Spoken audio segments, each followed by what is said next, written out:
Hello and welcome to Growing Tech Fast, the condensed Org3D podcast, where we talk about growing tech startups with those who have grown them. Today, I'm joined by Jason Needham.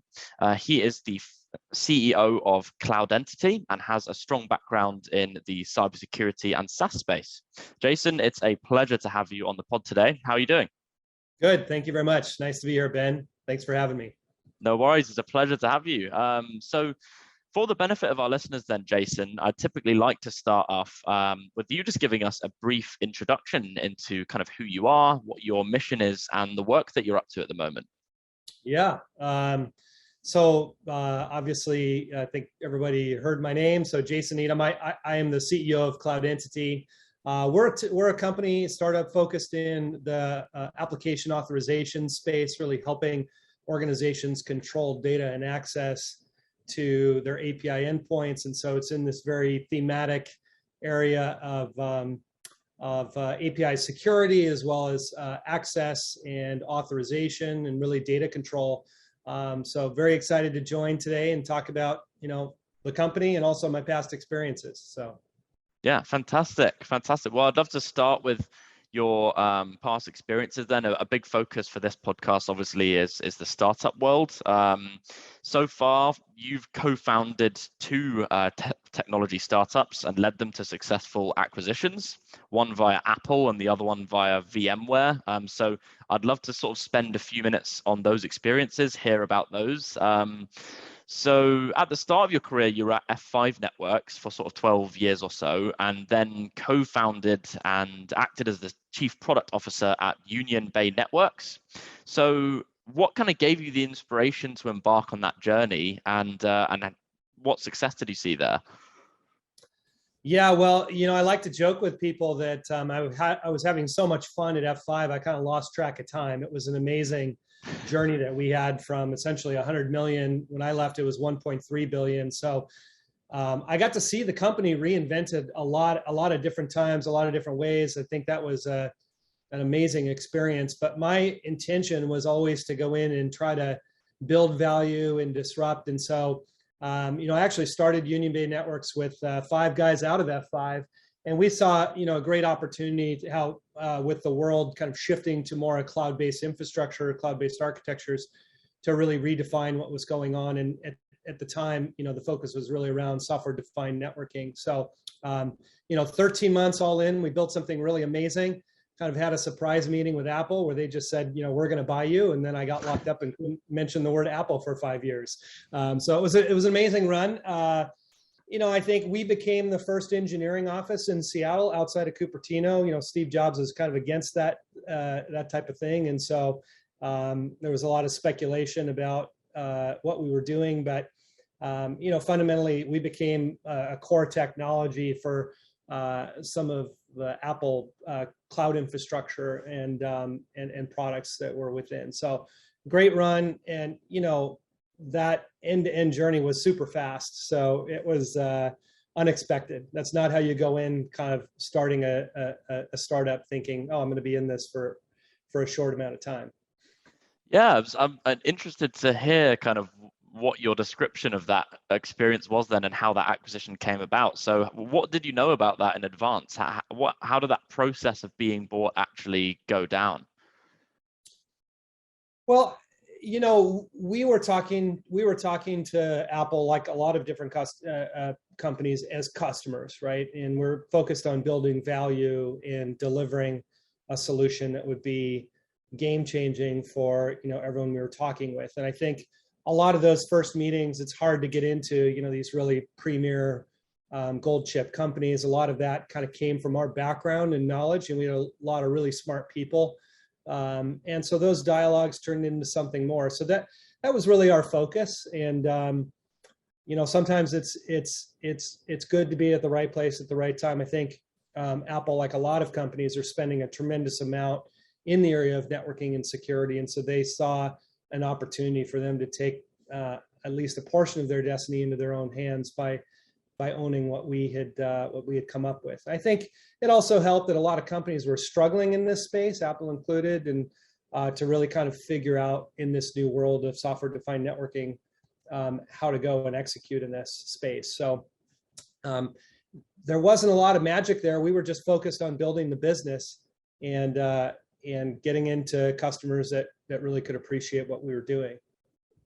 Wow, that's a fascinating understanding of how that kind of went down. I guess you were a kind of pre-packaged solution to their problem, I guess, and so you were hunting them as a customer and therefore demonstrated in the purest form kind of what the value is to them, I suppose.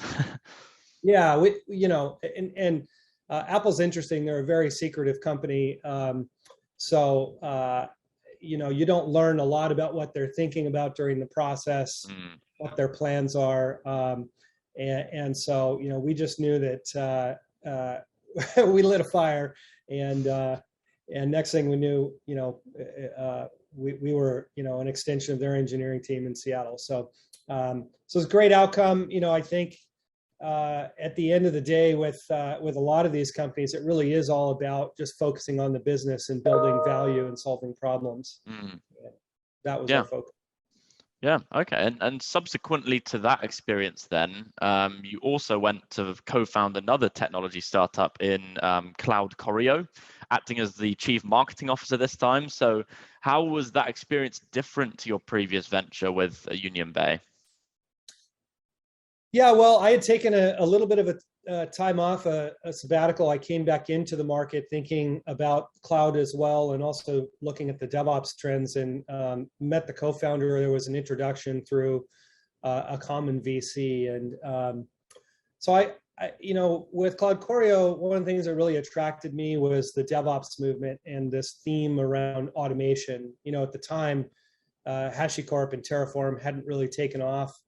And we were thinking about, ways to really make automating and managing infrastructure more seamless, more manageable in a cloud world. And so, that journey, really started with the vision there to help automate and secure, the future of cloud infrastructure. And so for me, one of the things that I always look for is thematically, is this an area that's important? I've spent my whole career in B2B and the enterprise infrastructure and cloud space, and so Cloud Choreo had a lot of those trends. I mean, if you mess up how your cloud is provisioned, if you can't figure out how to automate that in a way, you end up with, and I think we see this with cloud security vulnerabilities and a lot of things that have emerged, and really the DevOps movement and automation.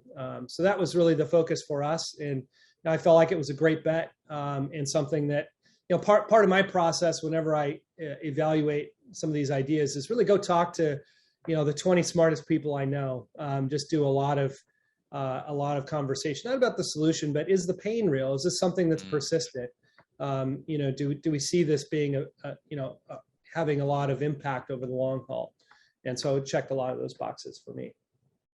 Yeah, no, it's a really good point, and it's something that's come up on the podcast before when I've had conversations, is that the most important part of the process is actually qualifying what the pain is for the customer, rather than going and building a product based off a pain that you believe might be there or perceive to be there. It's best to actually actively hunt those conversations where you can ask, am I right that this is a problem for you, before going away and spending a lot of time and money building a product. Absolutely. So after being acquired by VMware then in March of 2018, you stayed there for about three and a half years in sort of within that organization. So what led to your decision to stay rather than using that as a point to go to something else? And how did being a part of that global organization then change your environment and your responsibilities?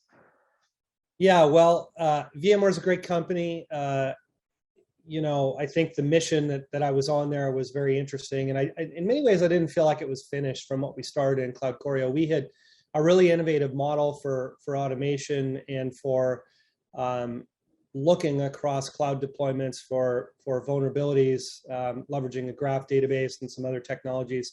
And so, I think the mission at VMware was to really help them in their cloud security and cloud automation vision. And so, there was integration of the technology, integration of the team. So that was really my focus, and then kind of stepping into a broader leadership, almost in a general manager capacity for owning the cloud security initiative.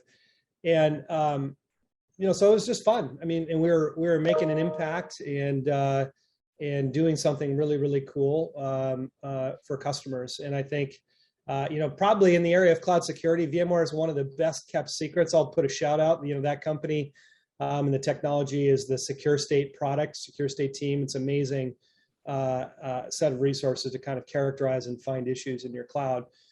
So it was fun, and we were building a great team and growing. And so, I wanted to be a part of that. Yeah. Okay. Perfect. And were you given the opportunity to act as your own organization within VMware, or were you sort of just one cog in the larger machine there? That's a great question. That was one of the things that impressed me coming into VMware, is I really felt like they did innovation well at all three levels. So, whether you're innovating on feature level, whether you're taking a mid-tier bet on a new product, or whether you're really doing acquisitions at a larger scale to really, establish a new flag in a new market, a new leg of a stool. And so VMware operates pretty well at all those levels. I mean, it's a huge organization, 20,000 people. Pat Gelsinger, who's now the CEO of Intel, this amazing leader. And so I think for me, there was a lot that I was learning. There's a lot that I took from Pat, a lot that I was learning from the experience. And how to innovate well at all those three levels was one of them. And so they let me, and they let us kind of operate as an independent product, as an independent business unit, really helping to foster and nurture what we were doing, and which later got folded into, a broader cloud management and security strategy. But it really was the air cover that we needed to continue to push that ball forward. And I think that's a hard thing to do for mature companies, right? How do you give some of these teams that are working on disruptive approaches the latitude and the airspace to do so, and that was definitely the case. So great learning, great amount of freedom and latitude there to do what we were doing. Yeah. Okay, perfect. And I can tell. That was our sales pitch, honestly. Come be a part of a startup with resources. Yeah, best of both worlds. That was just an amazing experience. I think everyone on the team had a great time. Well, it's obvious, Jason, that you've learned a lot from these experiences. You've taken a lot from those acquisitions and building those companies from scratch, and taking on that capital and using that for your growth. I know that you kind of in your own time also now kind of pass that knowledge along as both an advisor and an investor for other technology startups. So I'm keen to know, when you're looking at a new investment opportunity to get involved with a startup, what factors go into making that decision of whether to back a startup or not? These are going to sound like really cliche answers, because I think, but they're cliche and people hear them for a reason. I think you have to believe in the customer space. You have to kind of look, the way I think about it is, fast forward 5-10 years, is this trend, and are the drivers behind it going to happen? So do you have tailwinds or headwinds? So I think that's a starting point. And then I think about, intimacy with the customer problem and clarity over, what you're trying to go solve. Sometimes it's not always there, and you have to trust in these early companies that if they are operating in one of these big spaces, that they're going to figure it out. But do they know what their mission is and what they want to solve? And then, the last piece is the team. I mean,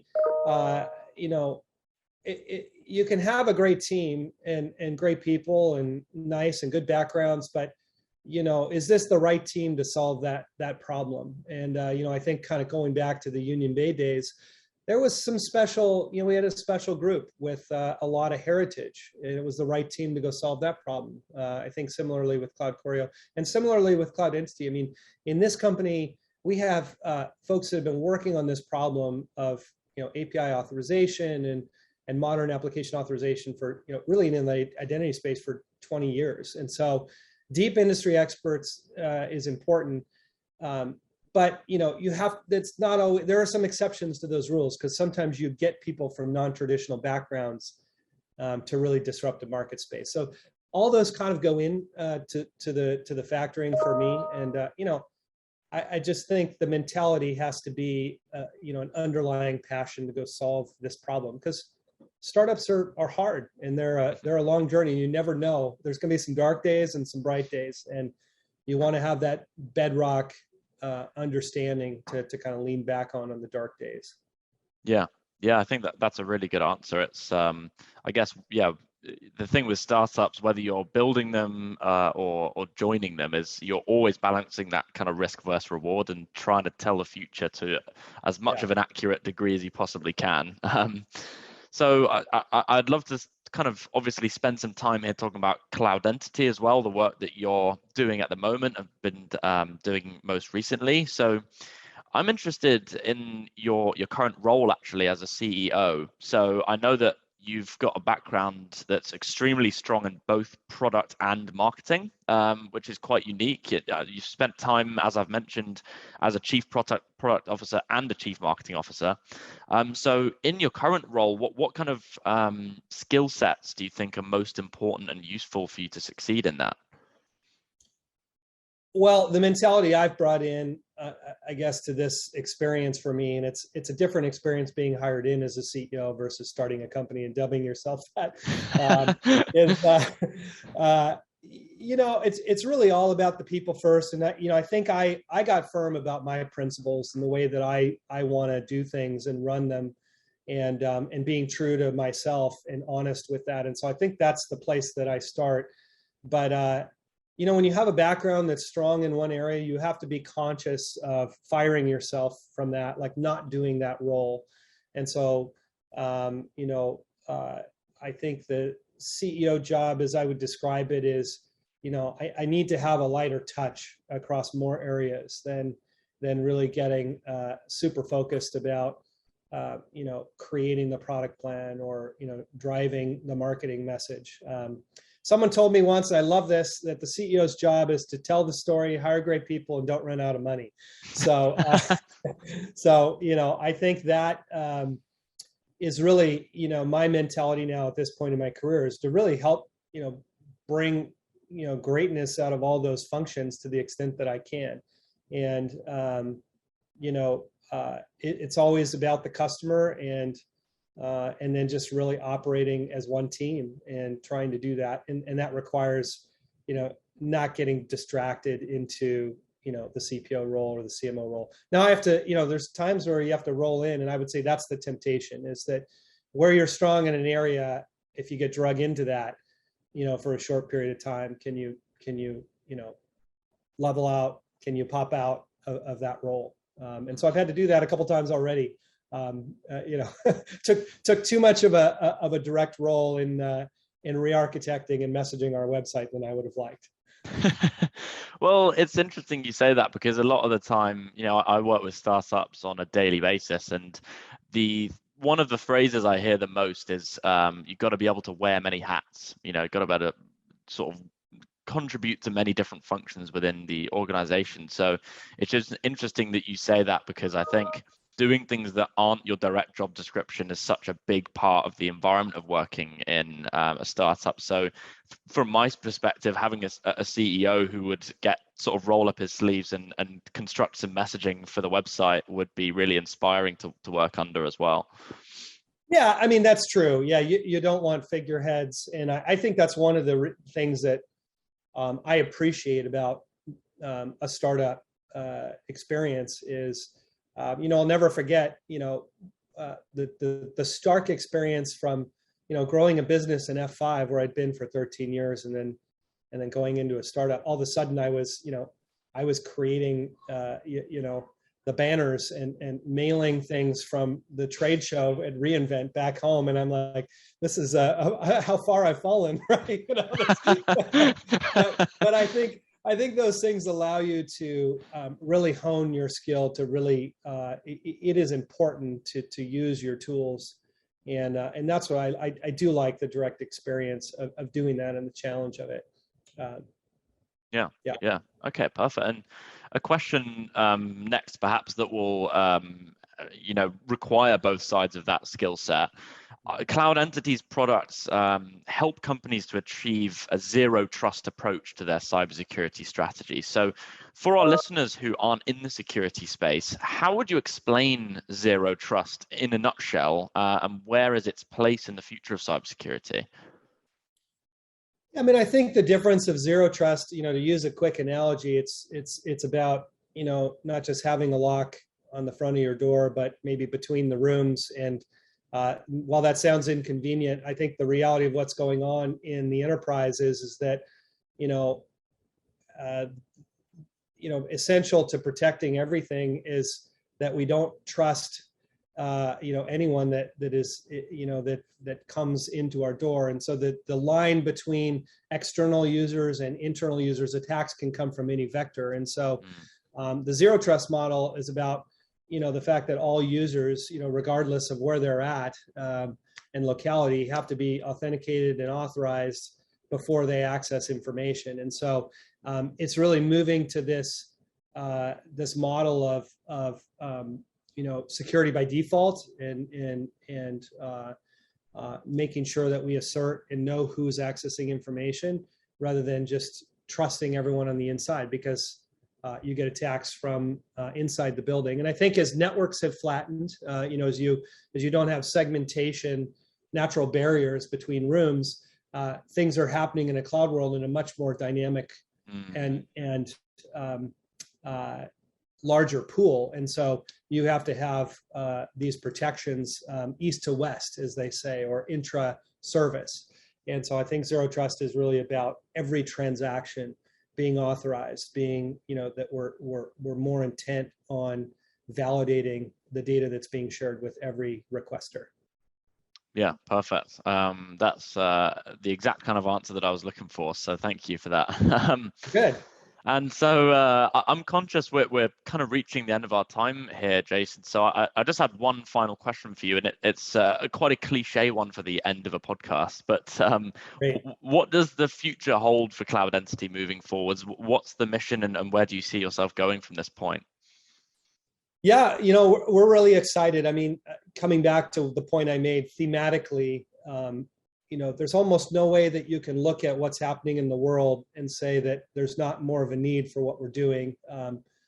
More customers are sharing data with partners and more consumers. And so this confluence of privacy and of policy is really pushing the boundary of access. And so, we have a unique ability to really address the open data and API economy, being backed by trends like open banking and open finance, as well as,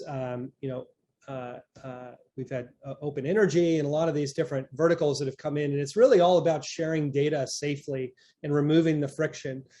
So we're entering into a growth phase. We feel like we have the right product at the right time. And it's all about, this access, control, visibility, governance, really providing an intelligent authorization layer for a distributed set of data and API. So we help organizations, no matter where they are, share this information with the customers, partners, and developers that matter to them. So very excited. So we're entering into a growth phase. For us, it really is making sure that we nail that repeatable selling process, that we start to scale smartly the way that we're doing things. And so that's where my focus is.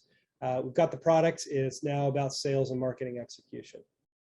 Perfect. Well, if there's anyone to do it, Jason, I'm sure it's you. You've obviously got a great deal of knowledge and takeaways from your previous experiences, and I just want to thank you for sharing that with myself and our listeners today. And thank you for being on the podcast. Absolutely. Thanks for the opportunity, Ben. Appreciate it. Perfect. Well, for those of you at home, tune in next time to Growing Tech Fast.